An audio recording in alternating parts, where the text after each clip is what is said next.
Bung Satria mau katakan bahwa di KPK itu ada backing-backingan.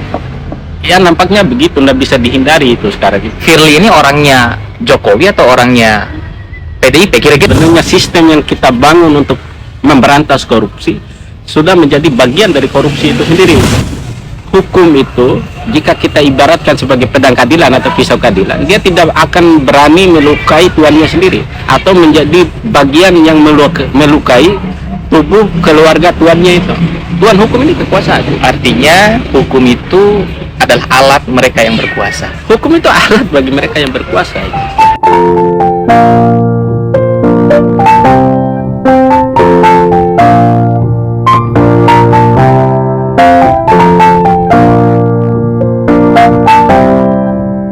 Halo teman-teman semua, kembali lagi bersama saya Yusril Iza Mahendra di podcast Bicara Santai. Kali ini kembali ke tempat biasa kita podcast di Yahanu Poter di Ampenan di Kampung Banjar, teman-teman. Saya senang banget bisa podcast lagi di sini. Nuansa asri. Saya mau sambilan coba roti gembong Mandalika. Roti enak, nggak harus mahal, sekali coba ketagihannya seumur hidup. Nikmatin roti gembong di tempat yang asri, bicarain tentang isu-isu korupsi, penegakan hukum dan lain sebagainya di Indonesia bersama dengan seorang aktivis.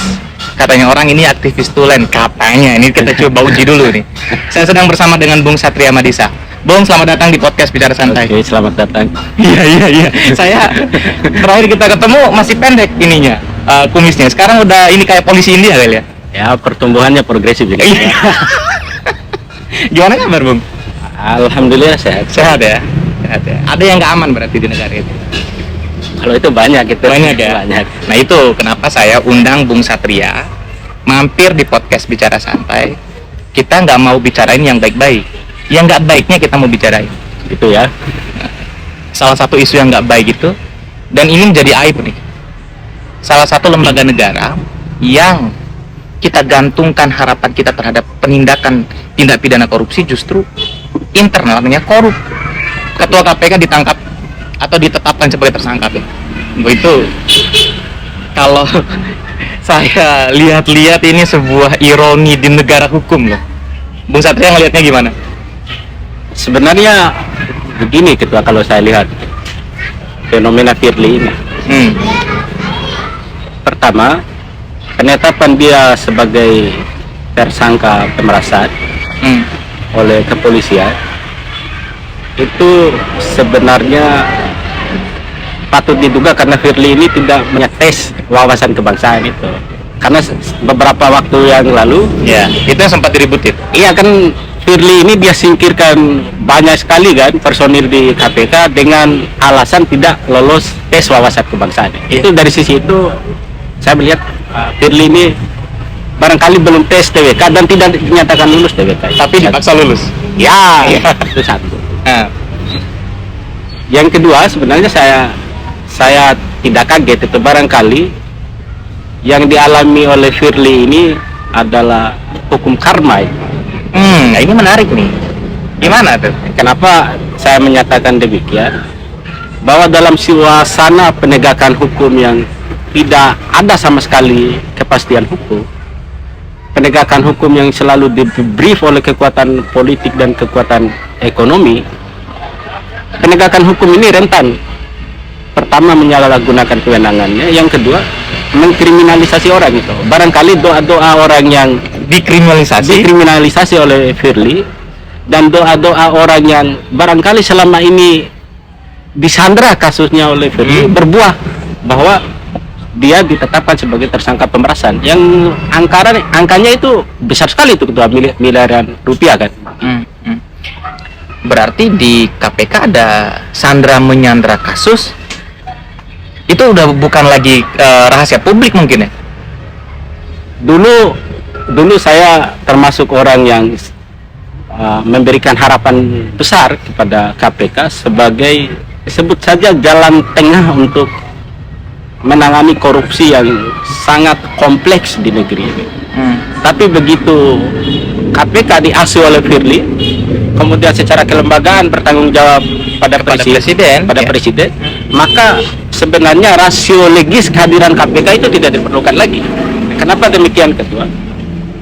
kalau kita lihat sejarahnya, KPK ini hadir karena polisi dan jaksa dianggap tidak becus menangani korupsi. Pekerjaannya nggak maksimal. Ya, secara kelembagaan polisi dan jaksa ini bertanggung jawab terhadap presiden. Artinya di bawah kewenangan seorang presiden. Sekarang KPK berada di bawah presiden gitu. Pertanyaannya apa bedanya jaksa, kepolisian, dan KPK? Sekarang nggak ada perbedaannya itu. Iya. Kan dulu orang punya cita-cita hadirnya KPK ini bisa bisa menjadi jalan tengah penegakan terhadap korupsi karena dia dianggap antitesis polisi dan jaksa itu. Oke. Sementara ya kita tahu misalnya ya ternyata di KPK itu manusia itu juga, di samping faktor kelembagaan yang sekarang sudah berbeda dari sebelumnya itu. Oke. Nah, sebelum masuk ke lembaga yang ingin kita lihat ya, saya coba ingin kembali ke kasusnya Firly ini. Ini berarti merusak benar-benar image KPK yang terjadi ini. Soalnya akhirnya orang gini, alah KPK lembaga anti korupsi, kok di situ ada pimpinan KPK-nya yang korup, masuk angin juga. Ya ini ini bukti nyata judicial korupsi itu. Jadi bahwa sebenarnya sistem yang kita bangun untuk memberantas korupsi sudah menjadi bagian dari korupsi itu sendiri. Ini sebenarnya secara etis begitu menjijikan apa yang terjadi di KPK sekarang. Menjijikan banget. Itu sangat menjijikan di masyarakat itu, Ketua. Begitu kita dengar misalnya istilah korupsi, pasti yang muncul tafsirnya itu adalah politiknya, itu sisi politik. Oh, ternyata kalau korupsinya dilakukan oleh orang besar bisa diproteksi oleh orang-orang besar yang tentu berada di dalam kelembagaan. Saya melihat suasana itu hidup sekarang, termasuk di KPK itu. Berarti Bung Satria mau katakan bahwa di KPK itu ada backingan. Ya nampaknya begitu, nggak bisa dihindari itu sekarang. Firly ini orangnya Jokowi atau orangnya PDIP? Kira-kira kalau menurutnya Bung Satria, ini kan momen 2024 nih. Orangnya siapa dia nih? Kalau menurut saya orangnya PDIP. Orangnya PDIP. Kalau menurut saya. PDIP sama Jokowi Sekarang pisah gerbong kan? Lagi pisah gerbong nih. Makanya cepat sekali kan penggantian pencopotan Firly. Pencopotan dan lain sebagainya. Firly akhirnya masuk keranjang sprindiknya Jokowi. Kira-kira gitu maksudnya? Ya nampaknya begitu ya. Iya. Ini menjadi sebuah keniscayaan itu kira-kira gitu di situasi sekarang. Nih saya enak banget sambil ngopi di Yahanu, kopi hitam ya Bung Sat ya. Kopi hitam gitu. Kopi hitam. Soalnya kalau kopi yang lain kayaknya kalau saya cepat habis. Harus kopi yang pahit. Sambil kita mau cicipi roti gembong Mandalika. Enak banget diskusinya. Bung Satria, kita cicipi ini ya. Ya kalau kelas-kelasnya Firly, Jokowi, elit-elit kita bagi-bagi roti kekuasaan. Kalau kita ya bagi-bagi roti gembong. Ya sementara lah gitu kan. Siapa tahu besok kan jadi elit juga. Siapa tahu bisa jadi penguasa gitu. Iya. Nanti kalau Bung Satria jadi penguasa, bagi roti kekuasaan juga. Ya bagi secara berkeadilan. Iya itu penting. Ini aktivis banget, diplomatis banget jawabannya. Ayo Bung Sat, kita cicipin. Coba dulu. Enak nih sambil ada ya.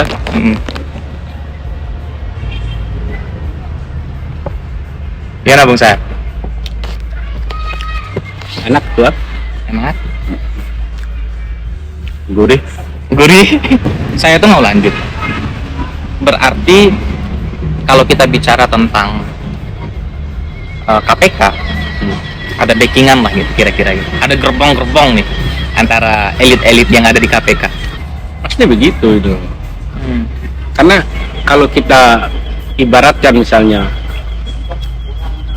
KPK sebagai sebuah pisau keadilan, maka kita akan bertanya bahwa pisau ini dipegang oleh siapa?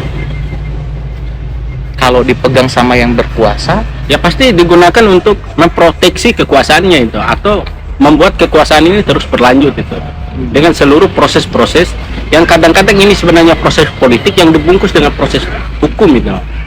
Oke. Jadi sebenarnya kalau kita berpikir reflektif gitu, makin kesini cara kita melihat, memahami dan menindak korupsi ini kok terasa sangat politis dan biasa-biasa aja itu. Sementara kita selalu agung-agungkan korupsi ini sebagai kejahatan luar biasa. Ya, extraordinary crime. Yes. Yang kedua misalnya, kok makin banyak lembaga yang menangani korupsi, makin banyak APBN yang disubsidi untuk penegakan hukum yang mengurus korupsi.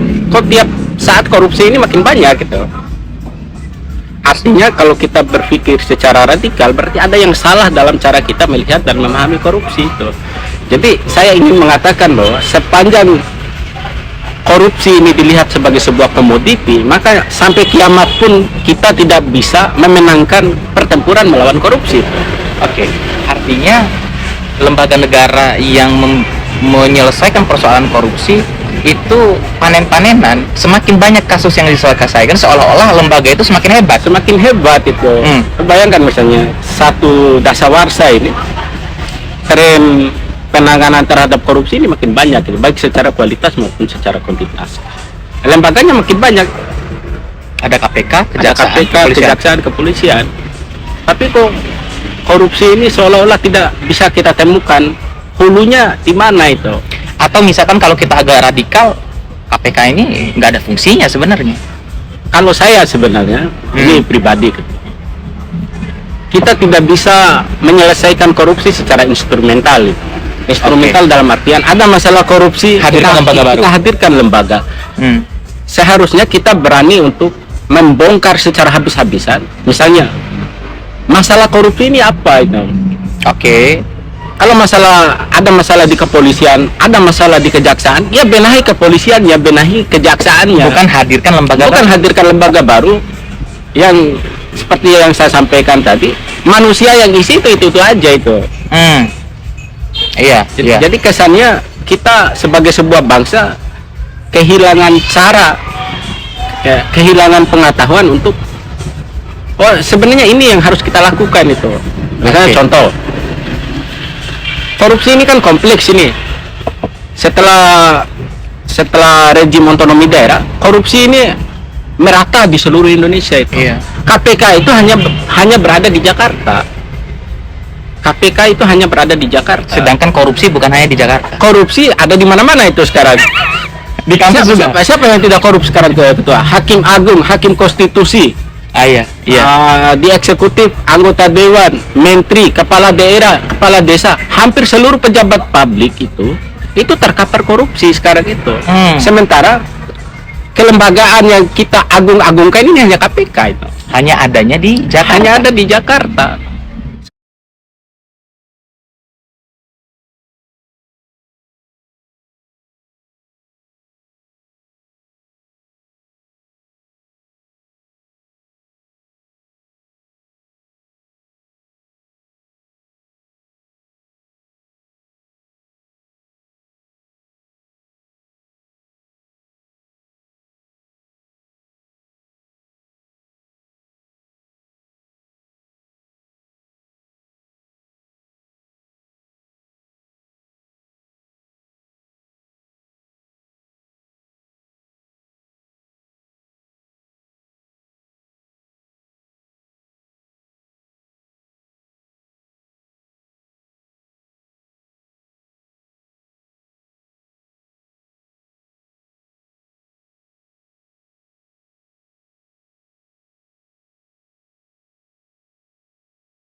Oke, berarti kalau kita ilmiahkan bahasanya itu rekonstruksi berarti. Rekonstruksi penegakan hukum di bidang korupsi. Penegakan hukum di bidang korupsi. Nah, saya tertarik sama pernyataannya Bung Satria tadi.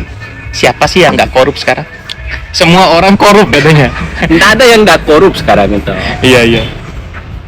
Hanya yang belum ditersangkakan itu, pertama barangkali dia masih diproteksi oleh kekuasaan politik.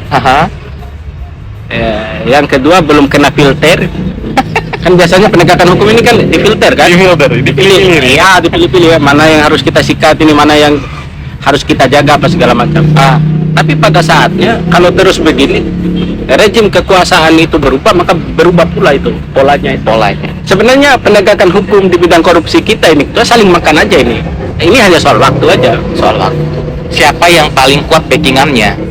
Masuk gerbong Jokowi atau masuk gerbong PDIP sekarang kira-kira kayak gitu. Soalnya itu terjadi. Ini terjadi. Kenapa saya sebut itu? Contoh misalkan politisi Golkar namanya Lutfi, wali kota Bima. Ketika ditetapkan jadi tersangka, tiba-tiba loncat partai dari Golkar masuk PDIP. Dengan asumsi bahwa ada pertolongan di sana. Ada proteksi politik. Ada proteksi politik di situ. Nah, itu menunjukkan bahwa memang ada perkawinan gitu loh. Apa ya? Bukan persetubuhan antara kepentingan politik dan kepentingan hukum. Dan itu terjadi, semua orang itu paham sekarang, yang elit-elit itu paham dia suasana batinnya itu. Makanya sebenarnya apa ya? Lagi-lagi hanya barangkali kelompok masyarakat menengah yang barangkali melihat oh ini biasa-biasa aja, tidak ada by design, tidak ada skenario. Saya yakin itu misalnya dalam situasi sekarang setiap pejabat publik itu dia sudah mengkalkulasi itu. Kalkulasi secara politik itu. Oke. Kalau lawan arus sedikit, Kalau lawan arus disikat ya, masuk sprindik. Sebenarnya tidak perlu dicari-cari kayak korupsi di Indonesia ini ketua sebenarnya. Kalau kita tidak perlu ada kira-kira kalau dalam bahasa saya itu ada laptop besar yang menampung seluruh dosa para pejabat ini. Pejabat dari seluruh proses, baik misalnya proses BPK misalnya, BPKP, bahkan kadang-kadang BIN kan. Jadi yang dinantikan itu sebenarnya dia tagih situasi politiknya kapan itu, momen yang pas, momennya baru ini disikat, ini kagak. Udah Jadi omong kosong kalau ada yang bilang bahwa penegakan korupsi ini murni urusan hukum. nggak bisa. Kalau murni urusan hukum, negara seharusnya bisa menyelesaikan. Kalau kita sebut perang ini, Ya, perangi korupsi harusnya. kan negara punya instrumen yang lengkap itu. Misalnya BPK misalnya, setiap tahun diaudit. Dan temuan-temuan ada Kan? Kalau pakai pendekatan itu sebenarnya, saya pikir clear itu. Tapi karena harus difilter, disaring. Iya. Yang membuat kita ini seperti ini. Belum lagi kalau saling sandra, saling peras. Jadi penegakan hukum yang memeras koruptor itu bukan hal yang baru. Itu fenomena gunung es saja itu ketua. Iya, yang kelihatan kecil sedikit tapi di bawah lautnya tuh gede. Ya kalau memungkinkan misalnya kalau ada lembaga riset yang tertarik, riset aja pada seluruh terdakwa korupsi itu. Bagaimana cara hukum menangani kasus mereka itu? Apakah bersih dari anasir-anasir Di luar hukum? di luar hukum itu? Saya yakin bukan itu tidak bersih juga itu. Pasti transaksional di situ. Bisa nggak kita asumsikan bahwa yang masuk ini ya hanya yang kecil-kecil? Kalau itu pasti itu. Pasti itu. Makanya yang dilempar di permukaan itu yang korupsinya cuman 10 miliar, 20 miliar, 5 miliar gitu. Tapi yang korupsinya ratusan miliar, 5-10 tahun baru terbongkar itu. triliun itu baru mulai dibicarakan itu kalau udah ini terbukti sih sebenarnya. Kalau kita serius dalam penegakan korupsi misalkan, Harun Masiku harusnya udah ditangkap. Harusnya Harun Masiku itu sudah ditangkap. Lucu sekali kan, kok satu manusia melawan satu negara ini kelabakan. Ini kan bullshit ini ketua. Bagaimana kalau kita asumsikan misalnya terjadi perang misalnya di Laut Cina Selatan yang bisa berdampak ke Indonesia, dia melawan Harun Masiku saja, ini kekuatan Indonesia sebagai sebuah negara, sebuah bangsa itu nggak bisa itu ya. Mana bisa orang ini dagelan apa ini? Oh, berarti ini kalau Harun Masiku itu yang backing itu Joe Biden. Ya bisa saja Joe Biden apa segala Xi Jinping. Tapi yang pasti yang backing itu lebih berkuasa dari ketua KPK, siapapun itu, kepala kejaksaan dan Kapolri itu. Makanya susah betul dicari. Iya. Karena apa ya? Belum ada situasi politik yang menuntun untuk dilakukan pencarian itu. Tapi kalau 2024 situasi politiknya berubah, polanya pasti berubah, rumus kimianya berubah. kalau saya ragu. Ragu. Sebenarnya kalau rejim itu berganti, polanya sama aja nanti itu. Polanya sama. Polanya sama, barangkali kualitas dan kuantitasnya yang berbeda itu. Iya. Ada pola yang Soft yang hard. soft, keras, bahkan menjijikan misalnya seperti sekarang, atau tidak itu. Tapi pada prinsipnya hukum itu, jika kita ibaratkan sebagai pedang keadilan atau pisau keadilan, dia tidak akan berani melukai tuannya sendiri atau menjadi bagian yang melukai tubuh keluarga tuannya itu. Tuan hukum ini kekuasaan. Artinya hukum itu adalah alat mereka yang berkuasa. Hukum itu alat bagi mereka yang berkuasa. Oke. Ini saya kalau bicara sama Bung Satria, waktu nggak kerasa. Cuman kita harus agendakan lagi selanjutnya. Kita podcastkan lagi. Tapi seru kayaknya kalau kita bicara panel nanti. Panel ya. Ada 3 atau 4 orang gitu. Kita bahas tentang isu-isu korupsi atau enggak isu-isu daerah. Tapi poinnya adalah nggak ada pejabat yang nggak korup. Kemarin ada hasil riset yang dilempar oleh kepala negara, termasuk oleh KPK. 95% kepala daerah itu dipilih melalui proses politik sponsor. Oke.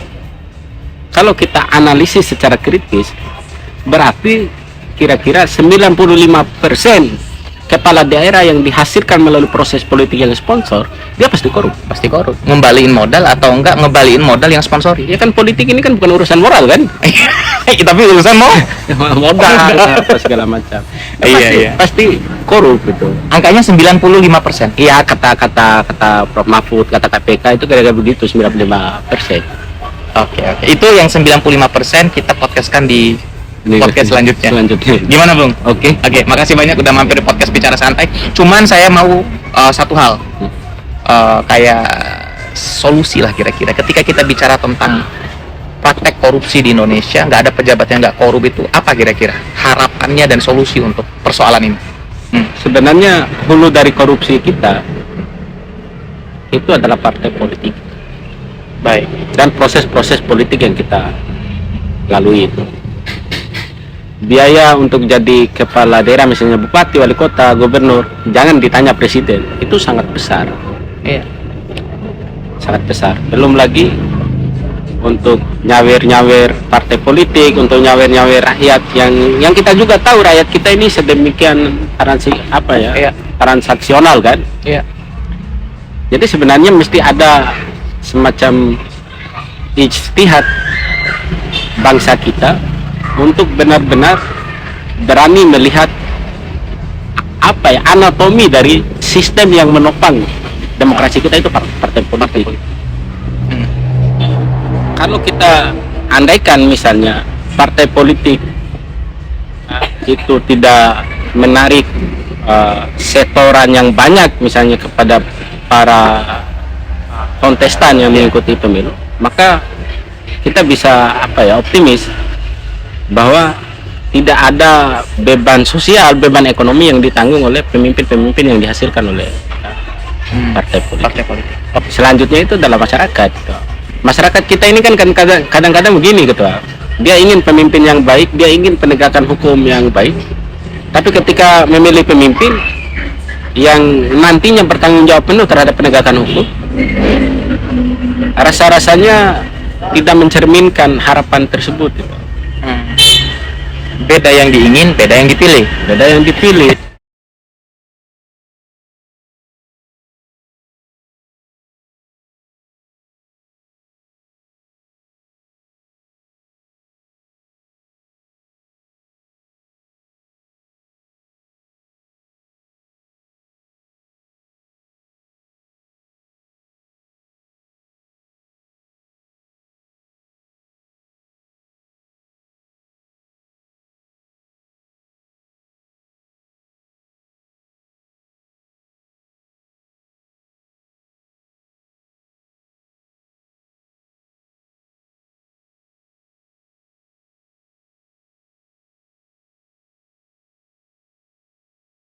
kalau kita doa terus jawabannya harusnya apa?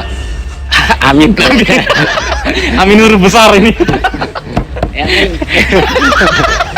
Jangan sampai kejebak, jangan sampai kejebak. Bukan kan setiap harapan, setiap doa itu harus kita aminkan. Harus diaminkan. Harus Oke. kita.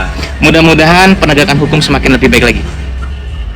Harusnya begitu. Harusnya seperti itu. Oke teman-teman, terima kasih banyak udah mau dengerin bicara santai kita bersama dengan Bung Satria. Bung, makasih banyak udah mampir di podcast Bicara Santai. Kopinya nggak terasa, Ya. udah mulai habis ya. Nanti kita habisin roti gembong Mandalika, rasanya enak. Dian, see you. Assalamualaikum warahmatullahi wabarakatuh. Bye.